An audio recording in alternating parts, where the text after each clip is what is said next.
Welcome into the Tuesday episode of the David Hookstead Show. Happy to have you all here as always. Right off the bat, we're going to talk about the Grammy Awards. Got absolutely abysmal TV ratings, and we'll pull up the numbers right here for you. In the early data, the show averaged 8.93 million viewers on CBS. Now, as you all know, with a live event, the ratings will be tweaked kind of as more information rolls in. But that's terrible. That's about 100,000 better than 2021. All the way around, absolutely a horrific showing. And it really just goes to show people don't like award shows anymore. We don't. People don't want to listen to multimillionaire actresses or singers or whatever it might be get up on stage and lecture people in the middle of America and explain to us and tell us how we're the problem with the United States of America, how the guy making $50,000 a year working at a factory is a problem in the United States of America, how the guy driving trucks, he's the problem in the United States of America. I mean, there used to be a time 20 years ago when award shows were kind of fun.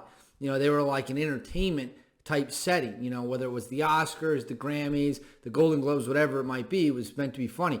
These things haven't been fun and or entertaining since Ricky Gervais went off and ripped everyone. I think that was at the Golden Globes. I don't remember if it was that or the Oscars. But ever since then, that's the last fun thing I remember, because this has just turned into an excuse for a bunch of wealthy people to get together and complain about the rest of the country. That's really all it is. And they want us to believe that they're morally superior and they're righteous and that they're so woke and that they get to call the shots because they're just better people than we are. That's what they want us to believe. Meanwhile, they don't realize that people living in Wisconsin, Iowa, Nebraska, Oklahoma, they don't give a damn what people in Hollywood think. They don't care what singers think.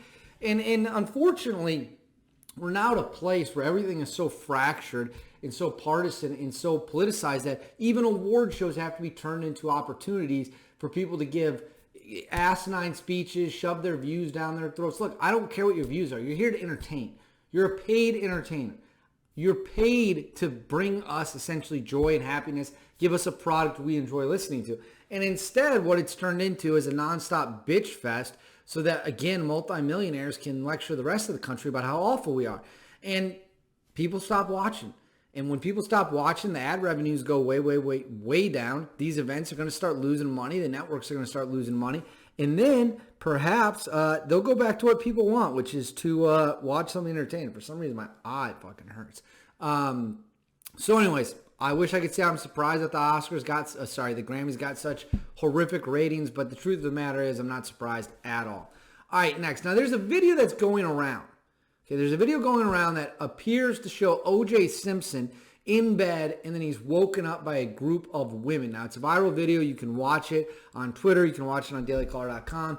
It's out there. Again, I got to say alleged because it's not proven yet that it is O.J. Simpson. But what I will say is it certainly appears to be O.J. Simpson at a minimum, if you want to put it that way. It certainly looks like it's O.J. Simpson. My only question for this is, why are a bunch of young women hanging around O.J. Simpson?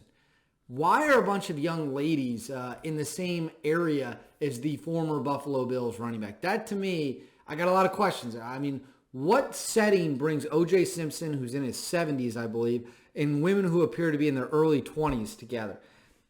A little suspicious, no? Little interesting, little suspicious, little, doesn't add up, doesn't pass the smell test, if you will. Furthermore, do you really want to be hanging out with O.J. Simpson if you're a young lady? For so many different reasons. We can go into this. Number one, he's a convicted felon. He did time in the state of Nevada. Number two, he was also accused and later acquitted in the most famous double murder trial of maybe the past 100 years in the United States of America.